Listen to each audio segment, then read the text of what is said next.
નમસ્કાર મિત્રો, આપ જોઈ રહ્યા છો આજના 10 ટોપ સમાચાર જેને દુનિયામાં ખળભળાટ મચાવ્યો છે। ગુજરાતની દરેક નાની મોટી ખબર ફક્ત 5 મિનિટમાં અને અમારો અવાજ ક્યાં સુધી પહોંચે છે કમેન્ટ કરી જરૂર જણાવજો। સોના ચાંદીમાં તેજી મંદી વચ્ચે બાબા વેંગાની રહસ્યમય આગાહીએ આર્થિક જગતમાં ખળભળાટ મચાવ્યો। શું આવનારા દિવસોમાં સોના ચાંદીમાં તેજી આવશે કે મંદી? 7 વર્ષની નોકરી અને કરોડોનો ખેલ। પરિવહન વિભાગ આરટીઓના ભૂતપૂર્વ કોન્સ્ટેબલ સૌરભ શર્માના ઘર પર દરોડા દરમિયાન મોટી માત્રામાં સંપત્તિ અને સોના ચાંદીનો જથ્થો મળી આવ્યો છે। 200 ચાંદીની લગડી, પર કિલો સોનું, 11 કરોડ રૂપિયા રોકડા મળી આવ્યા। મહિલાનું ભેજું કહેવું પડે, ગટર સાફ કરવા માટે પોલીસ બોલાવી। મેરઠમાં બનેલી આ ઘટનાએ બધાને ચોંકાવી દીધા છે। એક મહિલાએ વિસ્તારના ગંદા ગટરને સાફ કરવા માટે પોલીસને ખોટી રીતે કોઈ ગટરમાં પડી ગયું હોવાની જાણ કરી। ત્યારબાદ વહીવટી તંત્રએ ઝડપથી 10 કલાકનું બચાવ કાર્ય શરૂ કર્યું અને આખા ગટરને સાફ કરવા માટે જેસીબીનો ઉપયોગ કર્યો। જ્યારે કોઈ મળ્યું નહીં ત્યારે ખબર પડી કે આ બધું ઘરેલું યુક્તિ હતું। વહીવટી તંત્ર હવે મહિલા સામે કડક કાર્યવાહી કરવાની તૈયારી કરી રહ્યું છે। કલાકારોને લાગ્યો રાજકારણનો રંગ। દેવાયત ખબડે ગુજરાતી કલાકાર જિગ્નેશ કવિરાજને રાજકારણમાં ઝંપલાવવા કહ્યું। ચૂંટણી લડવા પણ અપીલ કરી। કાજલ મહેરિયાએ ભાજપમાંથી ટિકિટ માંગી। વિજય સુવાળા આપ બાદ ભાજપમાં જોડાયા। સોનાના દાગીના ભરેલી બેગ પરત કરનાર સફાઈ કર્મચારીને રજનીકાંતે સોનાની ચેન ગિફ્ટમાં આપી।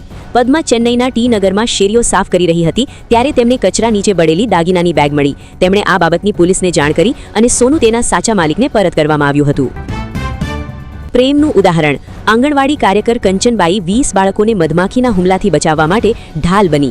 હજારો ડંક સહન કર્યા પછી તેમનું અવસાન થયું। લોકો તેમને સલામ કરે છે। આ સમાચારે તો સોશિયલ મીડિયામાં ભૂકંપ લાવી દીધો। હે ભગવાન, આવો દિવસ કોઈને ન આવે। ફેસબુક ફ્રેન્ડને હોટલમાં મળવા ગયો, નીકળી તેની જ પત્ની। આ સમાચાર સોશિયલ મીડિયા પર ટ્રેન્ડિંગ ટોપિક બની ગયું।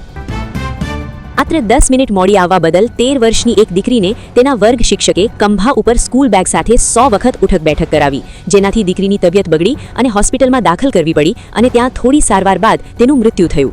આવી શિક્ષકને કેવી સજા થવી જોઈએ કમેન્ટમાં જરૂર જણાવજો। ચંદ્ર પર બનવા જઈ રહેલી હોટલ તમારા મનને ચક્રાવે ચડાવી દેશે। એક રાત્રે ભાડાનો ખર્ચ પણ તમારા મનને ચક્રાવે ચડાવી દેશે। આ હોટલમાં એક રાત્રિ રોકાણનો અંદાજિત ખર્ચ આશરે $4,10,000 એટલે કે આશરે 3.7 થી 3.4 કરોડ રૂપિયા છે। તમારું શું માનવું છે આના વિશે? પ્રતિક્રિયા જરૂર આપજો।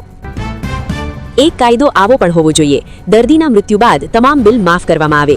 સરકારે એક કાયદો એવો પણ લાવવો જોઈએ કે કોઈ પણ સરકારી કે પ્રાઇવેટ હોસ્પિટલમાં જો કોઈ દર્દી મૃત્યુ પામે તો તેનું આખું બિલ માફ કરી દેવું જોઈએ। આનાથી ફાયદો એ થશે કે ડોક્ટર દર્દીને જીવતો રાખવાનો પૂરેપૂરો પ્રયાસ કરશે। આ હતા આજના 10 ટોપ સમાચાર। આમાંથી કયા સમાચાર તમને વધારે ગમ્યા કમેન્ટ કરી જરૂર જણાવજો। ચેનલને સબસ્ક્રાઇબ ન કરી હોય તો ચેનલને સબસ્ક્રાઇબ કરીને બાજુમાં આપેલું બેલનું બટન દબાવી દેજો। જય હિન્દ, જય કિસાન।